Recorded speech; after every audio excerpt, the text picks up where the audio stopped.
Rogers' future here in Green Bay is uncertain. Fans already have their minds made up on what they think. Where you mentioned that the roads are currently blocked off on the way to the casino.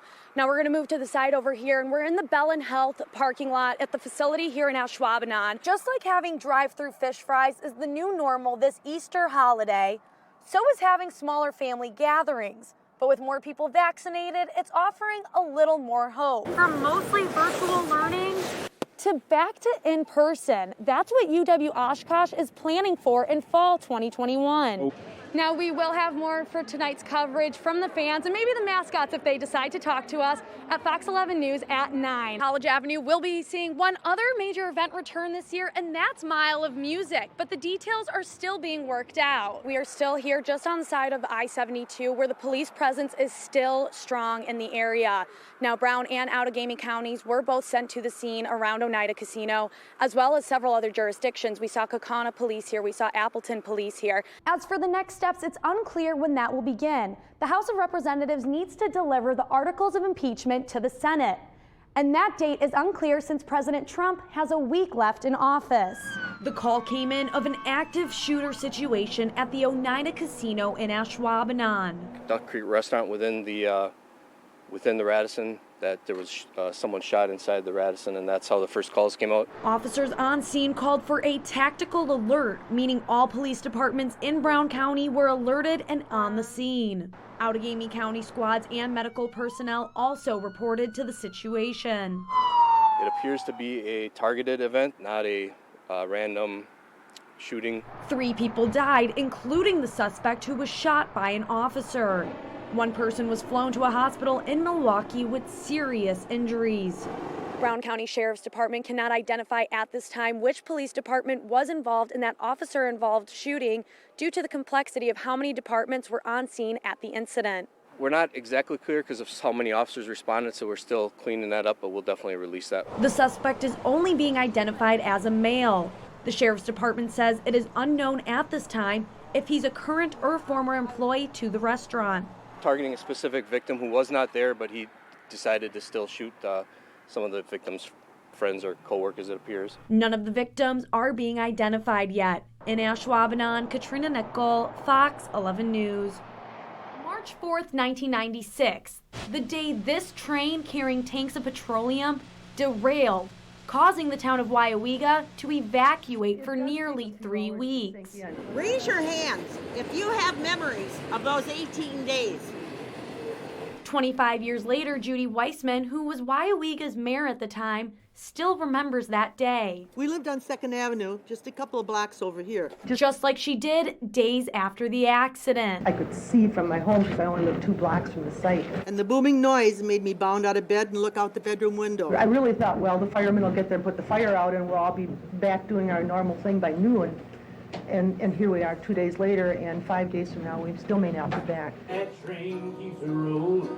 But now, more than 9,000 days later, the people of Wyoega, like Ronald Kaler, are back, remembering that day when he parked his car next to the tracks just minutes before the derailment. It started tilting in my direction, so I thought, maybe I better get out of here. So that's when I set the world record for the 100-yard dash, making a run for the building. Everyone, like Ronald Kaler, made it out alive and uninjured from the accident, including Tom Cullen, who was a firefighter for Wyoega at the time and has since become fire chief. Everybody seeing that amount of fire in the area was unbelievable. Now, that fire and accident is just a memory that Wyoega is working to preserve. I guess it's an experience that a person never forgets. And to remember the time a community stuck together.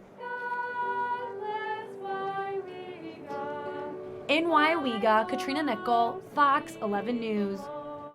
The Timber Rattlers are wrapping up their season home opener tonight. Yeah, Fox 11's Katrina Nickell joins us from outside Fox Cities Stadium right now. And Katrina, it was their first game in more than 600 days. How do the fans feel about this?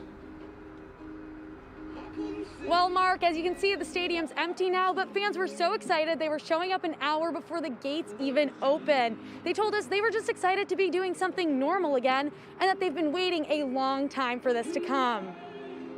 While 2,000 fans inside the stadium for a Timber Rattlers game isn't quite normal for opening day, fans say it's one of the closest things to normal they've had in a while.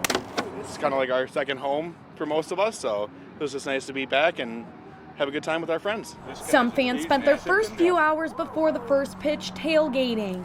It's the first time since the 2019 season the Timber Rattlers were taking the field. Right, and when was the last time you were here tailgating at a Timber Rattlers game? Good Lord, no, that would have been September of 2019. How's it feel to be back tonight? Oh, God, it's so good. It is so good. I've been looking so forward to this. And while fans like Dave LePack are returning for their first time, Welcome back. they can expect some things to be different, like fewer fans who are sitting in pods and masking. But president of the Timber Rattlers, Rob Zurjav, is confident safety precautions won't ruin a day at the ballpark.